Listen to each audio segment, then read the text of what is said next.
ಬಹುಶಃ 10-20 ವರ್ಷಗಳ ಹಿಂದೆ ಹಂಸಲೇಖ ಒಂದು ಪದ ಬಳಸ್ತಾ ಇದ್ರು, ರಿಂಗ್ ರೋಡ್ ಪ್ರೊಡ್ಯೂಸರ್ಸ್ ಅಂತ.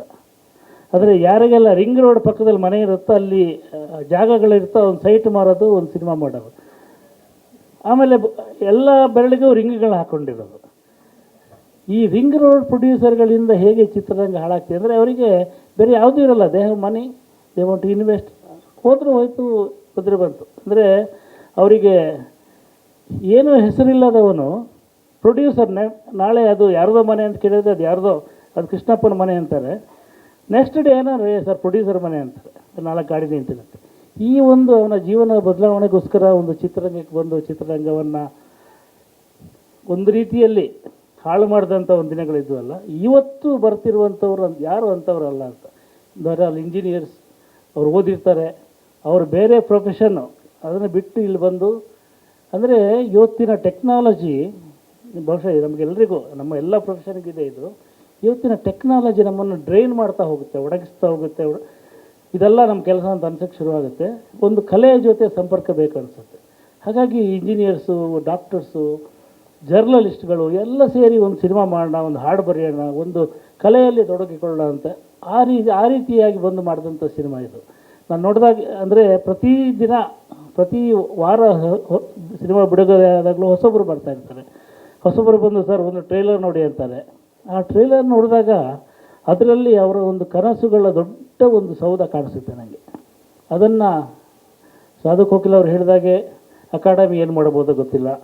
ಅವರು ಅಮೆಝಾನು, ನೆಟ್ಫ್ಲಿಕ್ಸು ಈ ಥರದ ಕೆಲವು, ಅಂದರೆ ಈ ಥಿಯೇಟ್ರ್ ಸೆಟಪ್ಗಿಂತ ಅವ್ರು ಏನು ಬಹಳ ಒಳ್ಳೆಯವರಲ್ಲ. ಅವ್ರದ್ದೇ ಆದ ಲೆಕ್ಕಾಚಾರ ಇರುತ್ತೆ. ಇದನ್ನು ಬಿಟ್ಟು ಬಂದು ಈ ನಮ್ಮ ಆ್ಯಪ್ ಥರ ಒಂದು ಹೇಗೆ ಆಟೋ ಡ್ರೈವರ್ಗಳು ಮಾಡ್ಕೊಂಡಿದ್ದಾರೆ, ಅದೇ ಥರ ಏನಾದ್ರು ಮಾಡೋಕ್ಕಾಗುತ್ತೋ ಇದನ್ನು ಹುಡುಕ್ತಾ ಇರಬೇಕು ಅಂತೇಳಿ ನಂಗೆ ಅನಿಸುತ್ತೆ. ಇವತ್ತು ನವೀನ್ ಶಂಕರ್ ಮತ್ತು ಕರಿಯಪ್ಪ ಮತ್ತು ಎಲ್ಲ ಅಪೂರ್ವ ಅವರು ಎಲ್ಲ ಸೇರಿ ಮಾಡಿರುವಂಥ ಈ ಸಿನಿಮಾದ ಕಥೆಯಲ್ಲಿ ನನಗೆ 3 ಪಾತ್ರಗಳು ಬಹಳ ಮುಖ್ಯವಾಗಿ ಕಾಣಿಸಿದ್ವು. ಒಂದು ನಾಯಕ ಮತ್ತು ನಾಯಕಿ, ಇನ್ನೊಂದು ಆ ಬಾಲ್ಯದಲ್ಲಿ ಅವನನ್ನು ಮಾತಾಡಿಸುವಂಥ ಹುಡುಗ. ಅಂದರೆ 2 ಜನ್ರೇಷನ್ ಇದೆಯಲ್ಲ, 2 ಜನ್ರೇಷನ್ ಈ ಕಾಲಕ್ಕೆ ಸೇರಿದವರು. ಬಟ್ ಇಬ್ಬರ ಕನಸುಗಳು ಬೇರೆ ಆಗಿರ್ತವೆ, ಇಬ್ಬರು ಹುಡುಕಾಟಗಳು ಬೇರೆ ಆಗಿರ್ತವೆ. ಆಮೇಲೆ 3ನೇದು ಏನಾಗಿರುತ್ತೆ ಅಂದರೆ, ಈ ಗ್ರಾಮೀಣ ಪ್ರದೇಶಗಳಿಂದ ಬಂದವರಿಗೆ ಈ ಹೊಸ ಬದುಕನ್ನು ಹೆಂಗೆ ಸ್ವೀಕಾರ ಮಾಡಬೇಕು ಅಂತ ಗೊತ್ತಿರಲ್ಲ. ಏನು ಕುಡಿದು ಓಡಾಡ್ತೀಯ ಅಂತ ಆ ಒಂದು ಮಾತು ಬಂದು ಹೋಗುತ್ತೆ. ಅದು ಬಹಳ ಬ್ರೇಕಪ್ಗಳಿಗೆ ಕಾರಣ ಆಗುತ್ತೆ.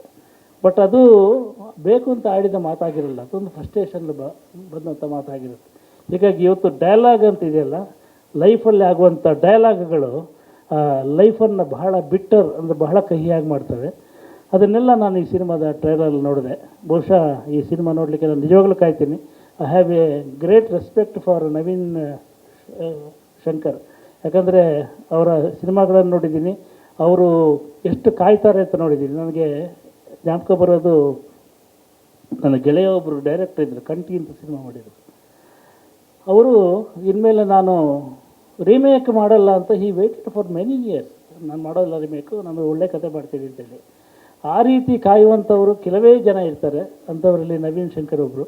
ಹೀಗಾಗಿ ಅವರು ಏನು ಕರೆದ್ರು ಎಲ್ಲಿ ಕರೆದ್ರು ನಾನು ಭಾಳ ಪ್ರೀತಿಯಿಂದ ಬರ್ತೀನಿ. ಸೊ ಈ ಸಿನಿಮಾ ನನಗೆ ಆ ಸಂತೋಷ, ಪ್ರೀತಿ ಎಲ್ಲವನ್ನು ವಾಪಸ್ ಕೊಡುತ್ತೆ ಅಂತೇಳಿ ನಂಬಿದ್ದೀನಿ. Thank you. ಸ್ವಾದಿಷ್ಟತೆಯ ಸ್ವಾದ, ತಾಜಾತನದ ಆಹ್ಲಾದ, ಉತ್ತಮ ಆರೋಗ್ಯ ಮತ್ತು ಹೆಚ್ಚಿನ ರೋಗ ನಿರೋಧಕ ಶಕ್ತಿಯ ವೃದ್ಧಿಗೆ ಈಗ ನಿಮಗೆ ಸಿಗುತ್ತಿದೆ ಉತ್ತಮ ಗುಣಮಟ್ಟದ ಪೌಷ್ಟಿಕಾಂಶ. Shri Vaidik millet health mix. ಇದು ಸಿರಿಧಾನ್ಯಗಳ ಸಂಪತ್ತು.